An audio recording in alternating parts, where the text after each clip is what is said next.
Each and every Monday is $9 Monday at both WagerTalk.com and SportsMemo.com, when all daily picks packages are priced at only $9, including 5% best bets, normally priced at $35. As an added bonus, any picks packages loaded early for Overnight Tuesday or action during the week will also be priced at $9 until midnight on Monday. So make sure to take advantage of getting these $25 and $35 picks for only $9 before the clock strikes 12 and they return to regular price.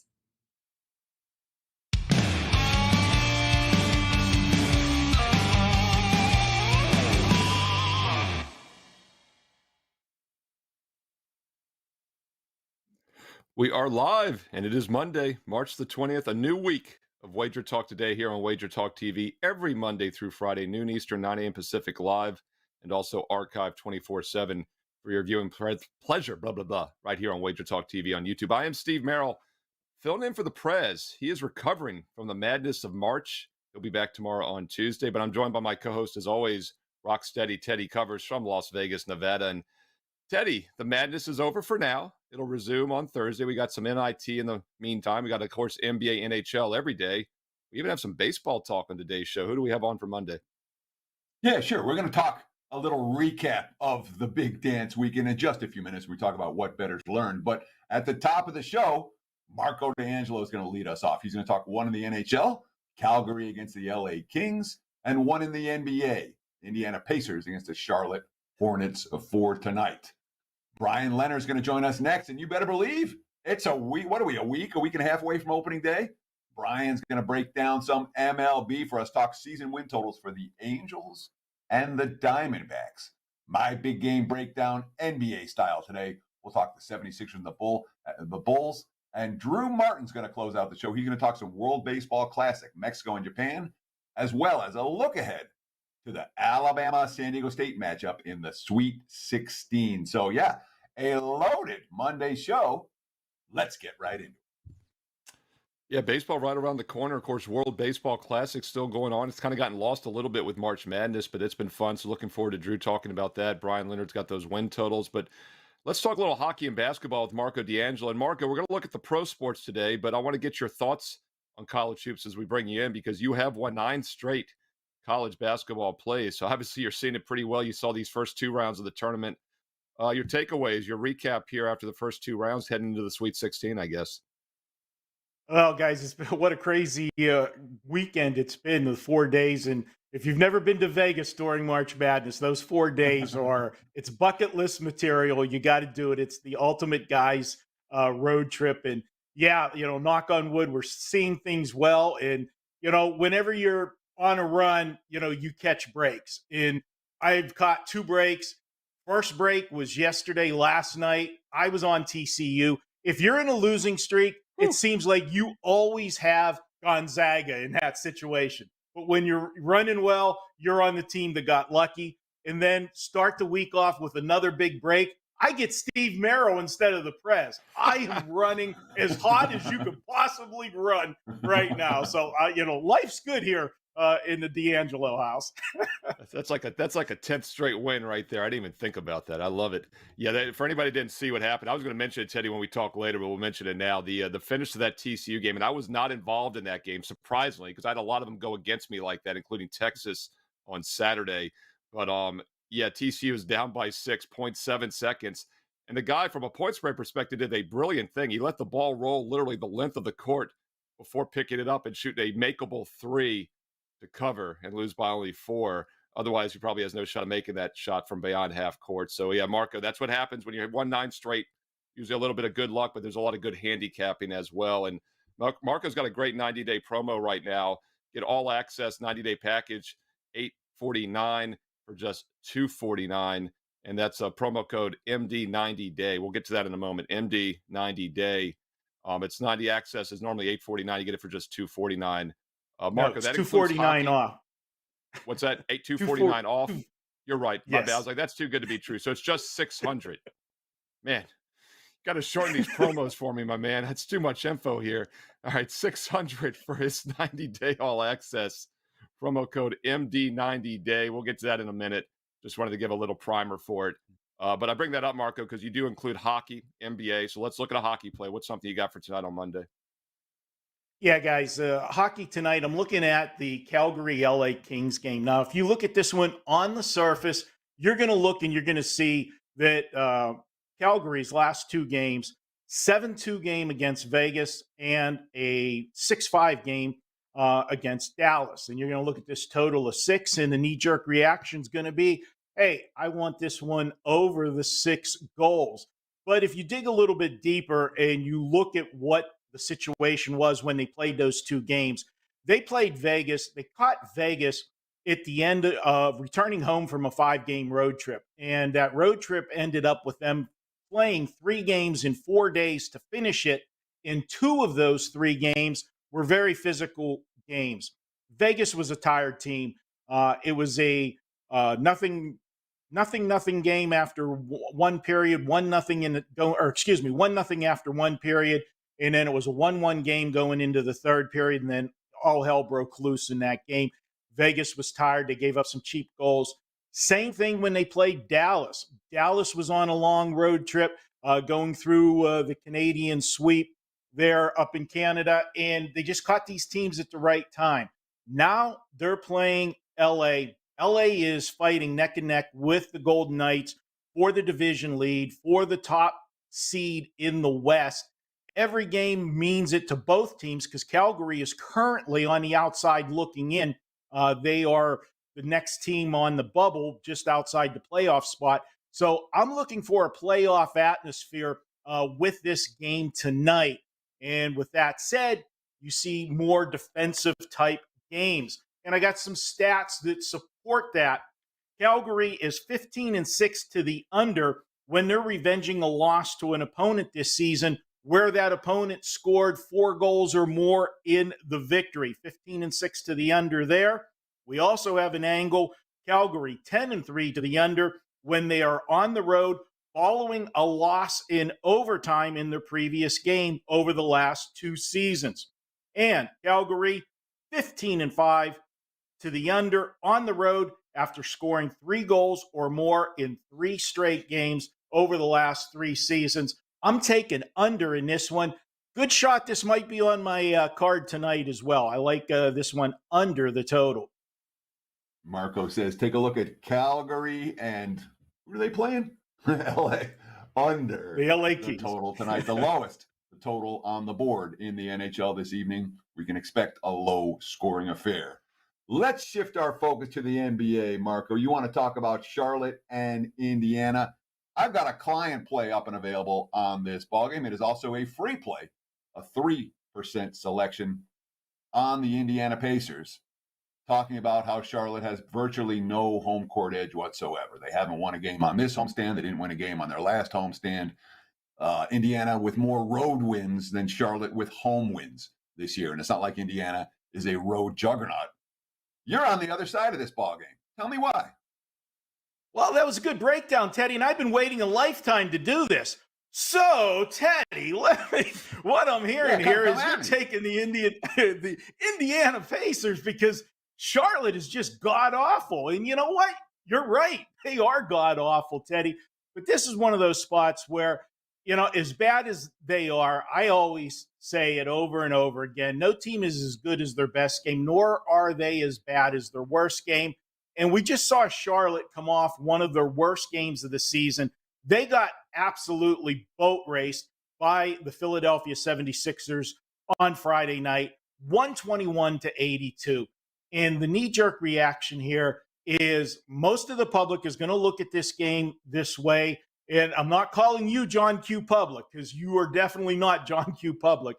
But for me, the way I look at games, I like to try to think how the average bettor will look at this game. And they're going to see this Charlotte team, see how bad they are, see that last score. They're going to also look that Indiana's chasing the last, playoff spot. They're trying to sneak in. They're, I think, a game and a half back in the win column. They're going to look and say, this is a pick'em. Indiana's in a must-win situation. Charlotte is just pure dog, you-know-what. How can I not take Indiana in this spot? And for me, that's just a little bit too easy for my blood.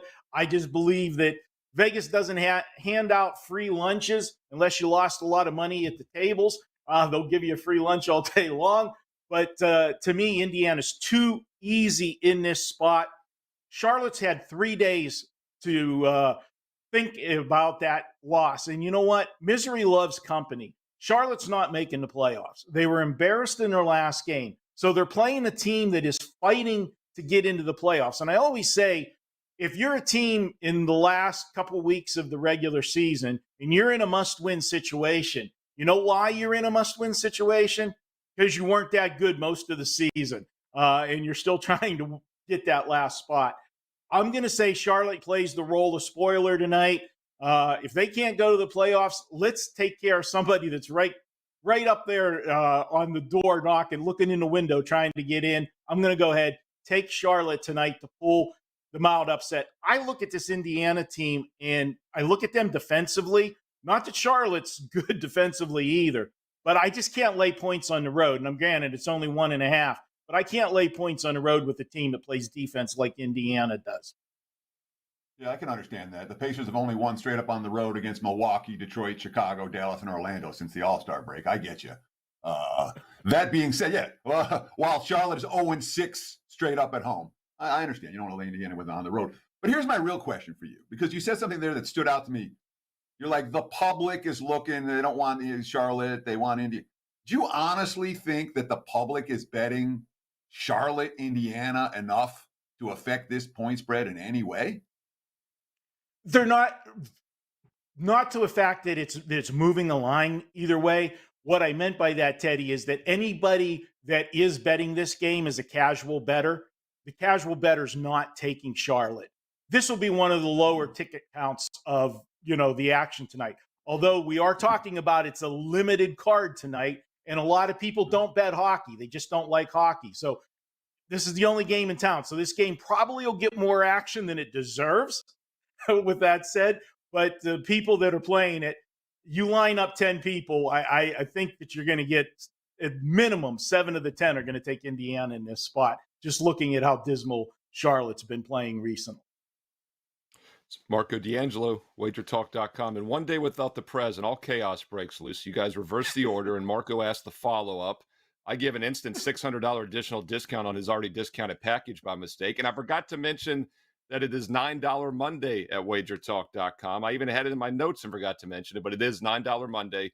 Every best bet, every play, every capper, including 5% plays, just $9 because it's $9 Monday. And it's also $9 Monday across the board for every sport at WagerTalk.com. Marco, speaking of all sports, tell us about that 90-day all-access special. Once again, you've won 9 straight college basketball best bets, including TCU last night, never in doubt. They did lead outright by 5.5, by the way. It's not like you had the wrong side in that game, all kidding aside. And also up 50 net games in basketball combined currently over the last few months. So tell us about that 3-month special right now, the promo code. Basically, guys, what it comes out to, by taking $249 off and bringing the price to $600, you're paying basically for 2 months and getting the 3rd month free. And yes, it's been an incredible basketball season. 61% we've hit for the entire season, college and pro combined. And we're up over $12,000 playing $100 per unit. So great way to grab the next 90 days. That'll cover all the NBA playoffs, NHL hockey, and it'll get you the start, get you a few months there of baseball. And historically, baseball's been one of my strongest sports. So jump on board, guys. We're running good right now, and that's all I can say. And I will have a package up for $9 Monday after we get done with the show. Once again, 61% for the basketball season, up 50 net games, up over 120 units. You might want to check out that special from Marco D'Angelo at WagerTalk.com. All right, Teddy, the baseball season is about 10 days away. I believe it's March 30th, a week from Thursday. Every team will play on opening day. We're going to look at some baseball with Bryan Leonard in just a moment. But first, let's talk a little bit more basketball. Let's talk NCAA tournament. What bettors learned after the first 2 rounds, the 4 biggest days of the tournament. The majority of the games have been played, and we now have the Sweet 16 on deck. What have been your thoughts? Oh, yeah. I mean, the NCAA tournament has 13 games left, fewer than what were played last Thursday. Yeah. We have to talk about some of the point spread heart stoppers. Bad beats, bad bets, bad for the books, however you want to look at it. Obviously, TCU hitting not 1, but 2 3-pointers in the final 5 seconds to lose by only 3 to Gonzaga. back and forth across the number in the final minute multiple times.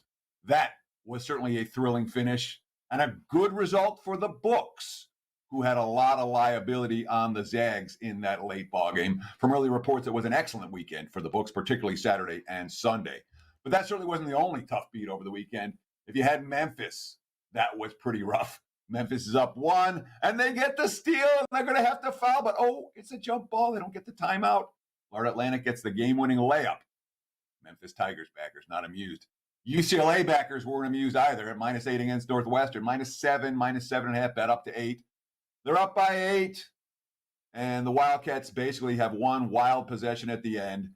They jack up a bad 3, but UCLA gets called for the foul on the other end. It's all 3 free throws. UCLA wins by only 5. Marco referenced the Penn State-Texas game. The Nittany Lions were about to lose straight up and against the spread, and then a miracle. That was a miracle 4-point play, a contested 3 with the foul, a cut the lead to 3 with the 2 free throws. Texas only won by 5. Total-wise was insane in terms of sweats. Arkansas, Kansas, 143.5. They got to 143. That's it. Penn State, Texas closed 137.5. They got to 137. Fairleigh Dickinson, Florida Atlantic total, 149.5 down to 146. Lands right in the middle, 148. UConn St. Mary's total, 129.5 down to 125. Lands right on the 125. Kentucky, Kansas State total, 146.5 down to 142. Lands right on 144, right in the middle. So, yeah, plenty of point spread and total heart stoppers over the weekend. Not that there weren't right sides. There were a ton. San Diego State over Furman, or Princeton over Missouri, Bama over Maryland, or that game under, or Tennessee under versus Duke, or Miami versus Indiana, or UConn over St. Mary's, or Creighton over Baylor. Plenty of right sides or right side total winners, but plenty of insane sweats as well. The single biggest betting story of the weekend was the unders, counting NIT, CBI, and NCAA. 45-13 start to the under. It went 12-2 to the under on Saturday. Now, yesterday, the markets finally caught up. We talked about all those games that went under their opening total and over their closing total. That was the case yesterday. So the run of unders did end on Sunday. Much like last week, I wrote down what I consider the openers. Talked about the openers for the opening round. Let's talk about the openers for the Sweet 16. Again, I'm tracking 6 different books, 2 from Vegas, 2 from Global, 2 from back east. And I'm looking at the consensus numbers late Sunday night. Here's what I got. Tennessee -5.5, 131 against Florida Atlantic. These are my openers. Sparty -1, 137.5 against Kansas State. UConn -4, 139.5 against Arkansas. UCLA -1, 145.5 against Gonzaga. Houston was a split line. I couldn't decide 7 or 7.5, so I wrote them both down. 7/7.5. You can use either one as your opener if there's any significant move to track. 138.5 the total against Miami, Florida. Texas -4, 148 against Xavier. Bama -7, 135.5 against San Diego State. And Creighton at the open -10, 140. The only double-digit favorite in the Sweet 16. So there's some thoughts. Steve, I could go on. I got plenty more notes here, but I think I've given a decent breakdown of what just happened this past week. Yeah, first of all, it wasn't Marco that mentioned the Texas game. It was me, because that was my top play of the weekend, was Texas -5.5. And it's not like, I know Penn State made the run. They briefly took the lead, but I feel like Texas was the right side. Because let's not keep in mind, not only did they miss the front end up 7 of a 1-and-1, and then the guy goes down and hits a 3. But it wasn't a miracle 4-point play. It was a god-awful defensive decision by the defender to foul the guy up 7, shooting a 3. Just from a basketball perspective, take the point spread equation out of it. And even then, they foul and he hits both, so they're up 5 instead of 6 to finish. But let's keep in mind, bigger picture, Penn State, a heavy 3-point shooting team, was a mediocre 8 for 28 from 3. Texas was 1 for 13 from 3. 1 for 13 from 3, and they still failed to cover by only half a point, which, tells me that was probably the right side. So that was a tough one for me to stomach. But, Teddy, you and I talked about this in the conference tournaments and heading into last week. Be prepared for it. This is what happens. These lines are sharp. Even in these first-time non-conference matchups, they're sharp. And you're right, the under thing was very interesting. Yesterday, all 8 games moved at least a minimum 2 points lower from the opener. Some moved as many as 4 points or more. And then, as you just referenced, those first 8 games, just glancing right now, depending on what numbers you're using, at least 6 of the 8 for Thursday and Friday have already moved lower A couple of them have moved maybe a point higher, half a point higher, but we've seen already a little bit of a reaction to the under. Do you think that's been priced into 50-50, or is it going to be an overreaction at this point? It might be a little overreaction, to be honest. I mean, look, the betting markets don't sleep. And we saw yesterday the run of unders end in large part because the totals got bet down as low as they were. We are seeing different venues this week than we saw last week. I don't know if that's necessarily going to help scoring. I mean, one of the biggest factors for me is how quickly teams stopped fouling. It felt like when teams were in the conference tournaments, teams fouled down 9, they fouled down 11. That whole last 90 seconds, you were seeing 20, 30 points over and over again. And this last weekend in the big dance, we really didn't see that. When teams were done, they're like, all right, we're done. And you didn't see nearly as many late game scramble points as you did the previous week. I thought that was a huge piece of the equation. That might not be the case Sweet 16 weekend. We'll have to see. Yeah, it's an excellent point. And for novice bettors out there, new bettors out there, take a look at the first and second half differences between over-unders in college basketball. It's not 50-50. It's about, it's about 3 to 4 baskets more normally in the second half side for that reason that Teddy just mentioned. So obviously that comes into play. And we'll bring Bryan Leonard in because we're going to talk some baseball. But Bryan, you're a basketball expert as well. In fact, you'll be on the college basketball show in about an hour and a half today at 2 o'clock Eastern here on WagerTalk TV. Don't forget, College Hoop Show Monday through Friday this week, talking a lot of tournament action at 2 o'clock Eastern. And then, of course, the NBA show as well is at 4:15 Eastern every weeknight, Monday through Friday. And I'll be on the NBA show today on Monday as well. Bryan will be on at 2 Eastern on the college show. And Bryan, before we get to some baseball futures, your thoughts on the NCAA tournament, some of the things we talked about, maybe some of the things we haven't talked about. Yeah, you talked about the first and second half. Usually it's about 7-point differential. It's a combination of the total in the game. So usually it's in the 7 range or something like that. But yeah, if you don't get the fouling at the end, so much of totals in the second half and in the game in college basketball comes down to the fouling at the end. If you get the close game, you'll get the fouling. If you get a blowout, you won't. And that's got to be part of your handicapping when you're handicapping those games in college basketball is, will it be close enough that there will be fouling? So yeah, it's one of the things you got to put in. But yeah, I took, I don't play any of the, the things on that everybody else does, coming into the tournament and looking at the sheets and any of that stuff. Never done very good in that because basically, we've been programmed to handicap numbers, and those are all who's going to advance. And I've never done well in those, so I don't even pay any attention. But there's some very good games going on over the last weekend, and the two teams that I expected to make it, UCLA and Texas, are still involved. So based on so many people that had some of these big Purdue's, that the likes of that, Kansas, some of the others, I'm happy to have those two still in it, which means that they'll still got a shot. Yeah, and overall, obviously, with Purdue being knocked out, it really threw off that region big time. And Tennessee now, I believe that was the East region. Tennessee's now almost an even money favorite, and Michigan State's a 3-1 second favorite to win the East, Teddy. Yeah, I mean, so in the C's, there's all this carnage in the brackets. The Midwest, 1, 2, 3, 5 survive and advance. The West, right, 2, 3, 4, 8 survive and advance. So basically, you're talking no major upset in the Midwest, one major upset in the West. In the East, 3, 4, 7, 9, 2 major upsets. The South was the carnage region, 1, 5, 6, and the 15 seed Princeton Tigers. But by and large, it wasn't like, we lost a pair of number 1 seeds opening weekend. But it was modest carnage. It wasn't insane carnage. When you talk about sometimes you come on a Monday and you're like, yeah, the top 4 seeds from this region are out, and then the 3 of the top 5 from that region are out. It's not that. Some of the 1 seeds went. Some of the longer seeds advanced, but it wasn't one of these tournaments where it's complete carnage and you don't know who's possibly going to be capable of winning a title. There's still plenty of elite teams left, like you said, right? Alabama and Texas among them. Well, and once again, over the past 35 plus years, only twice, I think 31 of the last 33 champs have been a 3-seed or better. So once again, this all flushes out at the end, and that South region's been a mess from the overall scheme of things, but Alabama's still there, and they're the number 1 seed overall, and they're minus 130 to win that region. So most likely nothing's going to change once we get to the Final Four from that region, with Creighton, San Diego State, Princeton being alive still. But we'll see how it plays out. That San Diego State-Alabama game is going to be an interesting one pace-wise, as I know you guys agree, and we'll take a look at that further this week also on the college basketball show at 2 Eastern every day here on the network. All right, Brian, you're going to talk more college hoops on the show today at 2 Eastern. But while we have you, let's talk some baseball. 10 days away, next Thursday, March 30th.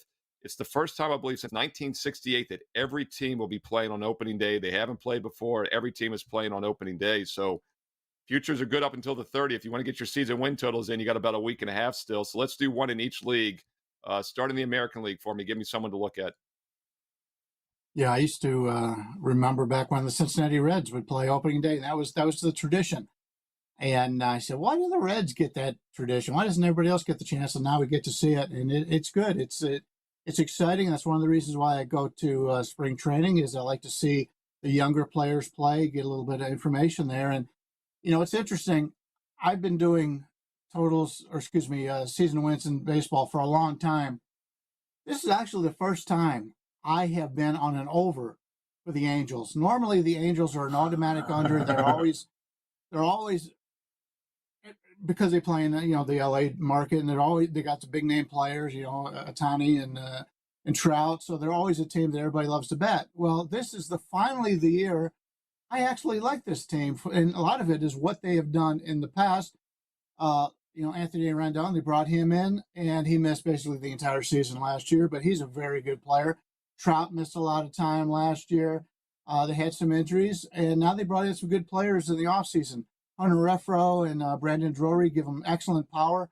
Renfroe's expected to hit 30 home runs. Drury's an infielder that can hit you 20. They got guys on the bench, Gio Urshela, who is really performed well. He came up with the Cleveland organization, played well for the Yankees. They brought him in. Brett Phillips, excellent defensive player, center field, one of the best center fielders in baseball, can steal bases for you. One of the big advantages that they brought in, Tyler Anderson. And who would have said that coming into this season? Last year, Tyler Anderson goes into LA, and LA can make a pitcher out of anybody.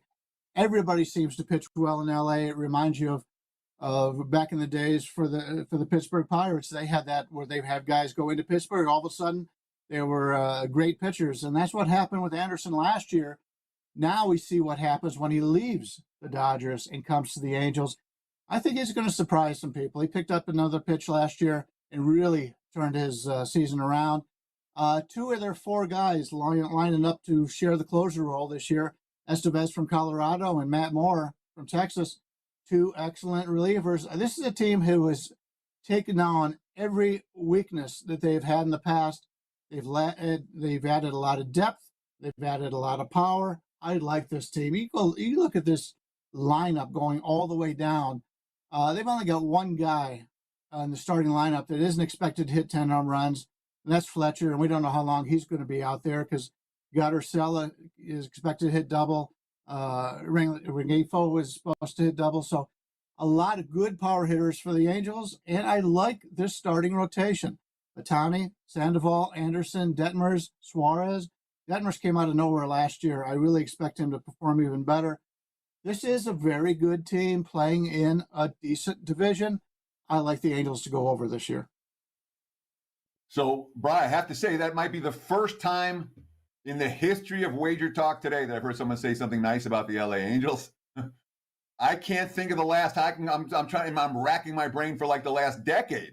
Like anyone that I've heard be positive on LA prior to the season. Everything you said made a ton of sense when you talk about residual value on a roster that's probably a lot more talented than your average 80 team that's lined at 82 wins for the upcoming campaign. And it's not like the division is completely brutal, especially with Altuve getting hurt. That's another issue that might end up with an extra win or two for the Angels when all said and done. Let's shift our focus to the National League and talk about another team that kind of has fallen on hard times in recent seasons that you think might be better this year. That team, the Arizona Diamondbacks. Break down the D-backs and why you like them over 76.5 wins. When you have teams that have been down for a few years, you get good draft choices. Just, a decade ago, the Houston Astros lost all those games. They were throwing the towel, and they got all these really good draft choices, and now they're perennial World Series contender. They win last year. They won when they were cheating. I think it was a major situation for them last year to be able to win without those cheating allegations, and they came on and played well all season long. The Diamondbacks are a team that is very deep in the minors. They just sent a guy down yesterday from the starting pitching staff, who I think is going to be a 10-game winner for them. They sent him down to the minors. So they've got a lot of depth on this team. They made some nice trades. They bring in Gurriel Jr. from Toronto to play the DH and outfield on that team. Marino also in that Toronto trade, bringing in a catcher. I like this kid, Longoria, coming in from San Francisco. And Kyle Lewis from Seattle, another guy that at one time was highly touted. And so he can get back to that area. That would be a huge difference. And they build up the bullpen. The bullpen last year was horrendous, especially the back end of the bullpen. We all know who's there. And they brought in some younger guys, some guys that have done it in the past, Andrew Chafin and Miguel Castro. Two veterans that don't get a lot of publicity, but they were very good signings. So Arizona did not move the needle in the public's mind on what they've done in the offseason, but the guys who follow baseball know what they have done. They brought in some really good players, good leaders on this team. And one thing I really like about the Arizona Diamondbacks is they've got guys that can play multiple positions. And so they got guys that can play all over the field. So this is a team, if they do get some injuries on this squad, they've got other guys that could fill in. Corbin Carroll, the number one prospect in baseball, is supposed to play all season long. He's the leadoff hitter for Arizona. This is a guy who can give you 20 home runs, give you 30 stolen bases. He's a guy that I'm really excited to be able to see. I saw him play here in Vegas when he was in the minors. Can't wait to see him play. Jake McCarthy is another guy with some power and some speed, came on last year. Christian Walker was a tremendous season last year. This is a team that has a lot of really good players and more on the way in the minors. And you're only asking them to win 77 games this year in a division in which the Dodgers have, in my opinion, have really stepped back. I think the Padres are the team to beat in that division now. The Diamondbacks are a team that's going to contend. I like this team. A lot of young talent. Give me the over. Well, you just answered Bryan my follow-up Leonard. right at the very end, Bri. You got me. I was going to ask you about the division because, when I look at the Dodgers line at 95.5 wins, San Diego's going to be elite, and the Giants are going to be better than they were last year. Do you worry at all about the quality of division? And apparently the answer to that is no. Yep, San Diego's the only team I think goes over the win total out of those three. Yeah, and Brian, something else, Teddy, to keep in mind as well. New scheduling format this year, so you play a lot less divisional games. So it's something that's definitely going to be a factor when looking at these. It'll maybe work against the Angels a little, Brian, because that's an easy division other than Houston, but it'll definitely help a team like Arizona in a very loaded division, in my opinion, like the NL West. It's down from, I believe, 76 to like 52 games. I mean, it's a substantial drop. Yeah, 76 down to 52. So 24 less division games for all teams this year. And that's because every team plays everyone. All 30 teams play each other now as they've increased. The non-division league games are almost the same, but they've increased by over 20-some non-league games against each other. So that'll actually maybe help Arizona a little bit less against the Padres and Dodgers, etc. Bryan Leonard, WagerTalk.com, $9 Monday, Brian. You've got a strong NHL best bet up for $9 Monday. What else do you have going on at WagerTalk.com? Yeah, I've got a 4% up in the NHL. I just added a 3% for extended service clients. Looks like I'm going to be passing the other sports today. So we've got 2 hockey up there, as opposed to Marco's comment earlier that a lot of people don't like to play hockey. Those are people that aren't winning this year, because I know a lot of guys on the site are having really good hockey seasons this year. Carmine's been on fire as of late. So take a look at the hockey handicappers on the site and get yourself some winners. Yeah, Brian simply won over 155 units in hockey the last 2 years alone. It's not a bad return on the NHL. You don't even have to watch these games. Just set it and forget it and make 155 units the past 2 years in hockey with Bryan Leonard, WagerTalk.com. Part of that $9 family for $9 Monday. All right, Teddy, give us 30 seconds and we'll come back with a little big game breakdown, NBA style, from Teddy Covers.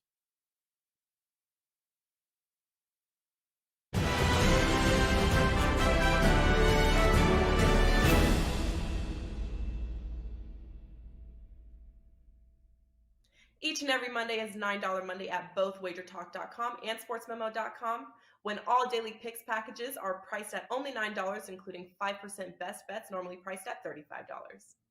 As an added bonus, any picks packages loaded early for overnight Tuesday or action during the week will also be priced at $9 until midnight on Monday. So make sure to take advantage of getting these $25 and $35 picks for only $9 before the clock strikes 12 and they return to regular price.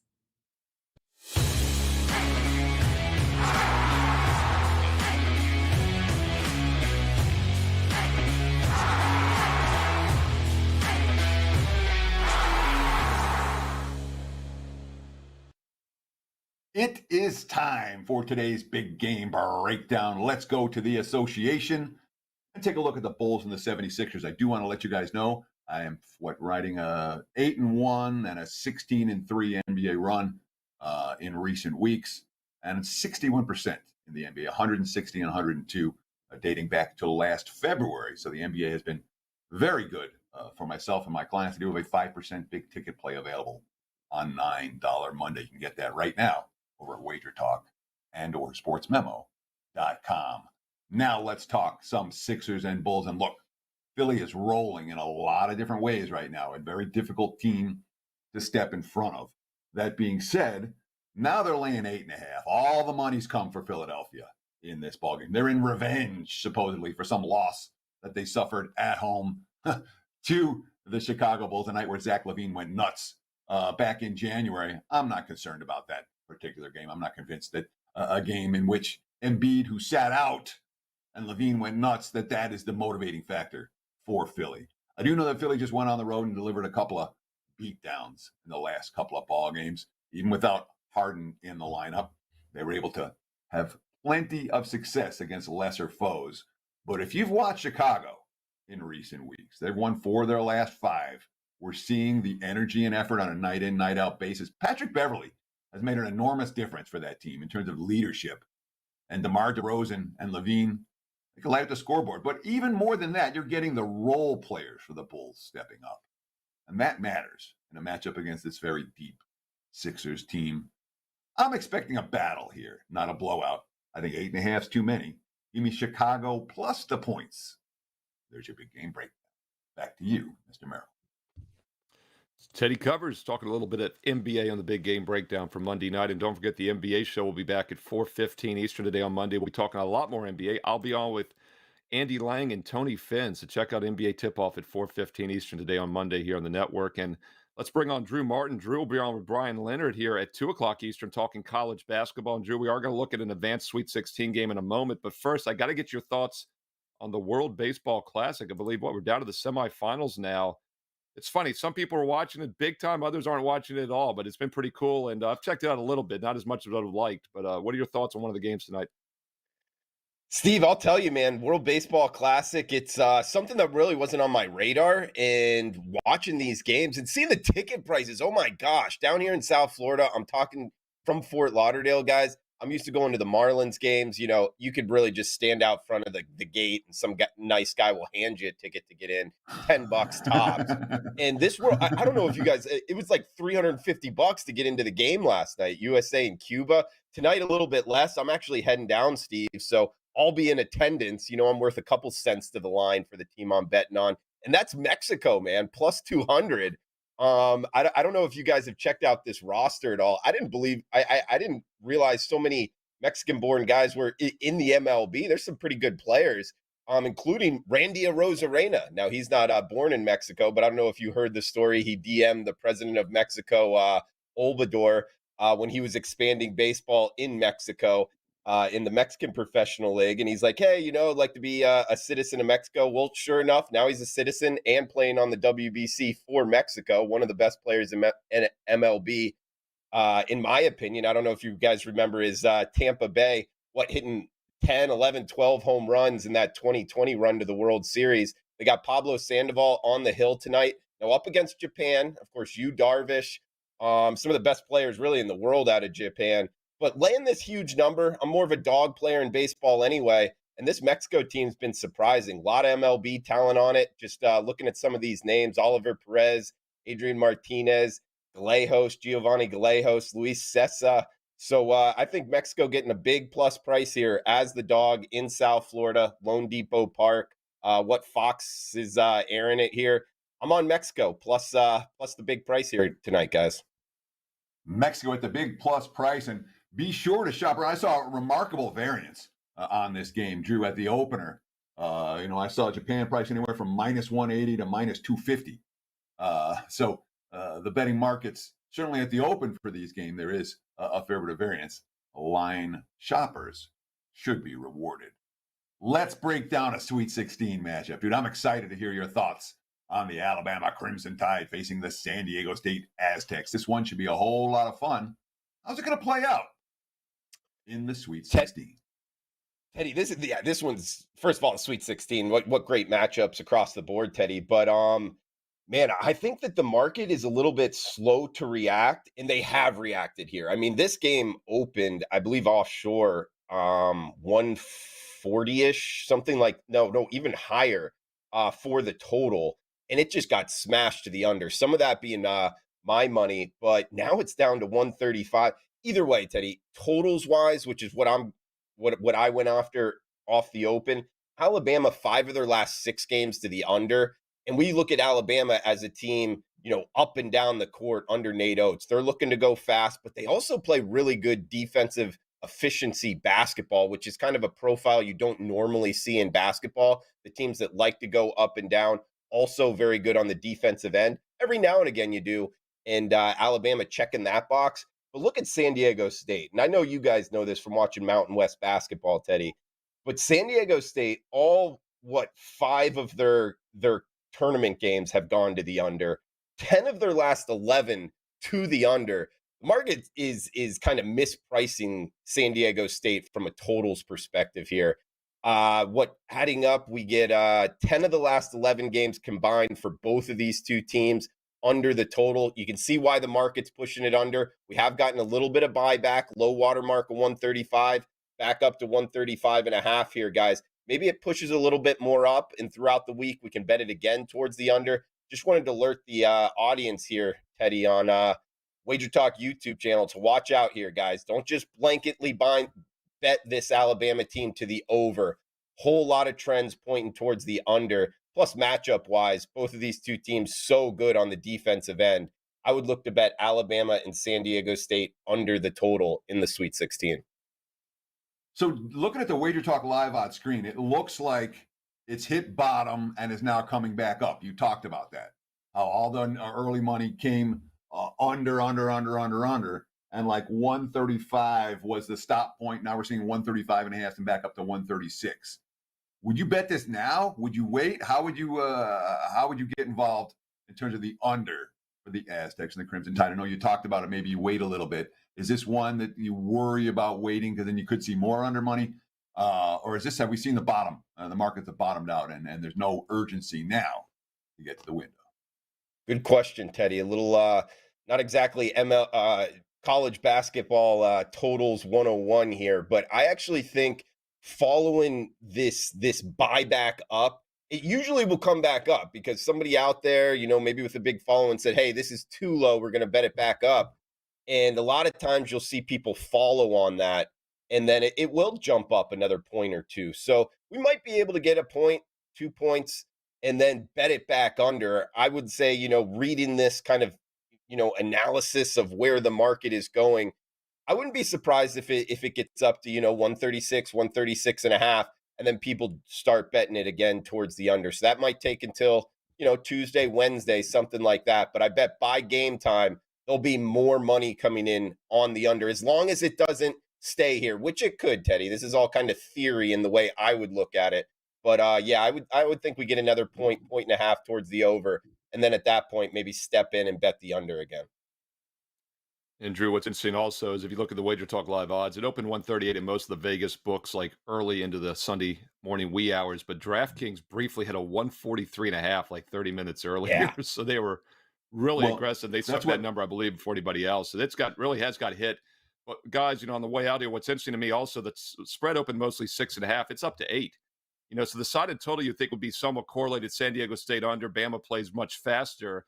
Yet we've seen under money, yet some Bama money. So it'll be interesting to see how these lines move the rest of the week. And, of course, this game is on Friday, so we got plenty of time to talk about it every day at 2 Eastern on the College Basketball Show. And Drew will be on that show today at 2 Eastern here on the network. Drew Martin, $9 Monday, WagerTalk.com. What you got going on?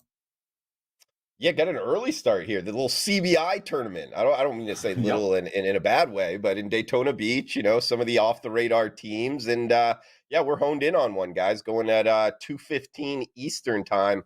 Starting to see it well. 67% last 3 weeks in college basketball side. So got one going shortly here, about an hour and a half, 90 minutes, $9 Monday. So thanks, Steve. Thanks, Teddy. All the best today, guys. Awesome. Check Drew out here in about an hour at 2 Eastern on the college basketball show. And then I'll be back at 4:15 Eastern Monday on the NBA show talking a lot of pro hoops. I've got an NBA best bet. Teddy's got a strong 5% best bet, $9 Monday at WagerTalk.com. Teddy, don't you fear, the Prez will be back tomorrow on Tuesday. Well, life happens. Yeah. One quick note. When you talk about those DK openers and them being way off the market, that is normal. That is betting 101 right now. DK's posting early numbers. They don't tend to be particularly good. They get bet into shape when the rest of the market comes to play. They're trying to build their overall handle numbers. Their hold's doing just fine. That's going to wrap it for the Monday edition of Wager Talk Today. We'll do it again, as Steve said, tomorrow with the Prez. It is what it is. There's a bad beat every day. Nonetheless, thank you for taking time out of your busy day to spend with us here on Wager Talk Today. Best of luck. Check out my 5% tonight and enjoy the game.